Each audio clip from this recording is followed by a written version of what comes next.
UAM. Take you guys up until 2 here on the program.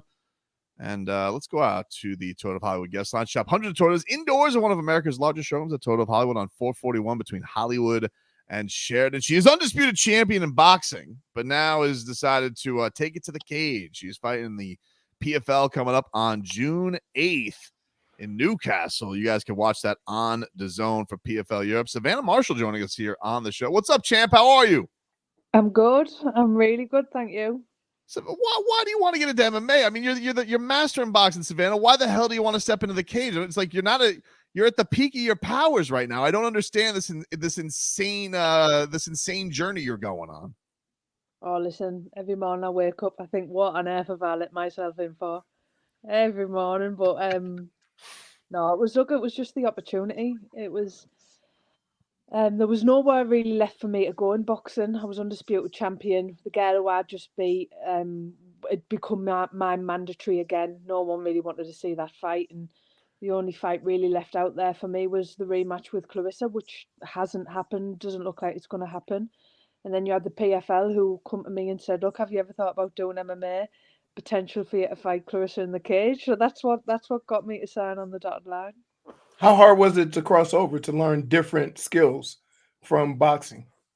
Oh, I massively underestimated it. Massively. I've been boxing for 23 years. I've probably been elite for the past 8 years. And this is the first time in a long time I'm an absolute novice. I've had to join in beginner classes. I'm getting choked out by people half the size. Oh my God. Massively underestimated it. What so is like the jiu-jitsu is like that the hardest part? Is it taking kicks? Like what has been the thing you're just like, oh my God, this like has there been a point where you're just like this is too much? Actually, the BJJ and the grappling, I like the most. I really, really like it. The thing I've found the hardest is transitioning my boxing style. So I used to lean right back on the back foot. Can't do this in MMA because you're going to get tucked down. I used to have my hands below my waist. I used to slip and slide. Can't do that in MMA because there's kicks coming up from the floor. You're going to kick in the head. So I've had to like square right up, hips back, hands up here. So that's been the hardest transitioning from boxing. We were just in Vegas for Canelo Jaime Munguia, and that was a really cool atmosphere. You had two Mexican fighters, and the crowds are going wild. But like UK crowds, Savannah, I mean, they seem just absolutely insane. Can you could you explain to us who have never been across the pond to see that, just how crazy the fight fans are over there? Oh, they are. They really are. I think it's because they don't just see it as fight night, they see it as a night out, a night to get drunk, a night to meet up with friends. It's not just about watching boxing or MMA, it's a whole social event.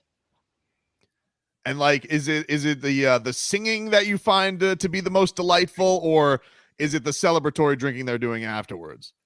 Oh, it's the stories afterwards. The stories, how you hear about people didn't even get to see the fight because they were getting up to all sorts or having a fight themselves. I saw your Instagram. You did some training with Tom Aspinall, the UFC champ. What has that been like? Did you get to pick his mind at all about this transition for you? Yeah, so I trained with Tom's dad, Andy. So I've known Andy and Tom since I turned professional in boxing because Tom used to train with my boxing trainer, Peter Fury. And then I remember Tom coming in the gym one day and saying, "Oh, I'm going to focus on MMA." That was about 7 years ago. And he always come to spar. I always seen him and his dad. So when I got presented with this opportunity, Andy's dad was probably the only MMA coach that I knew. So that's how that come about. But it's been great. Tom's a lovely man. His dad's a great coach. So it's been great. And also Tom's from that boxing background as well. Although he's black belt in BJJ, he's had a professional fight himself, so he can understand things I'm struggling with. The crossover to put your hands up and stuff like that, right? Yeah, he can.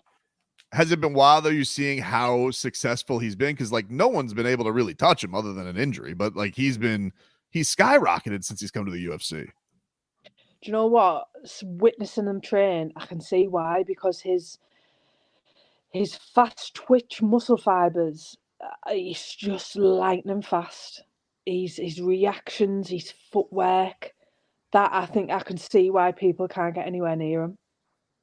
For your upcoming fight, like, do you sense that you're gonna have? Do you feel like there's gonna be nerves? Like, do you think about at night when you're going through all this? Do you feel like it's getting you all prepared, or do you anticipate there going to be a lot of nerves that step into the cage?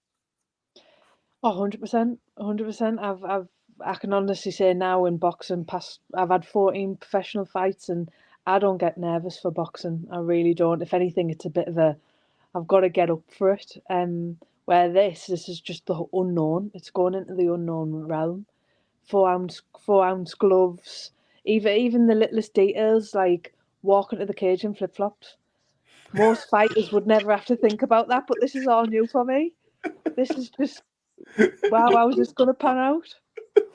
Man, yeah, It's crazy. It is. It's just What thing you could never think about. I know you got to focus on this fight, but that rivalry with you and Clarissa, like, how much would you like the opportunity just to get that to happen again in PFL? You know, she's done it too, and it's been pretty awesome to see, you know, two all-time greats in boxing put yourselves out there like that, because there's not a lot of the reverse. There's not a lot of boxers who are crossing over, especially in men's boxing, to mixed martial arts. It's always the other way around, of the former MMA, UFC guys going to boxing. So just how would you find that to be as exciting to do it, even if it wasn't a different combat sport? Yeah, 100%, because it's a new narrative. And like you said, you very rarely get boxers crossing over. And look, I can see why, because it's hard. It's so hard. I think boxing's easier. I really do. I think I think boxing's more. Don't get me wrong. There's skill involved in MMA, but MMA is just literally having a fight, having a scrap. Whereas boxing's a little bit more tactical. Like I said, but I can see why a lot of boxers don't cross over into the MMA world, because it's just savage. Well, we can't wait to see it, Savannah. We're looking forward to it. June 8th, you guys can watch it on DAZN. PFL Europe gets going as she's starting her journey on over there. Before we get you out there, big boxing match coming up this weekend: Tyson Fury and Usyk. Do you have a prediction how you think this one's going to shake out? If Tyson turns up, I think Tyson stops him with a body shot. Have you were there any concerns you had after the way the Francis fight went? Because that was pretty crazy to see Ngannou actually be able to have some kind of success against him. So do you feel like there's any concern that maybe he won't show up on this upcoming weekend?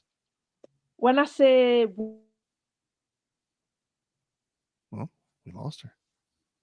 The Furies, the Furies took over the connection, Leroy. Oh, stop it there. Gypsy Kings didn't want to know.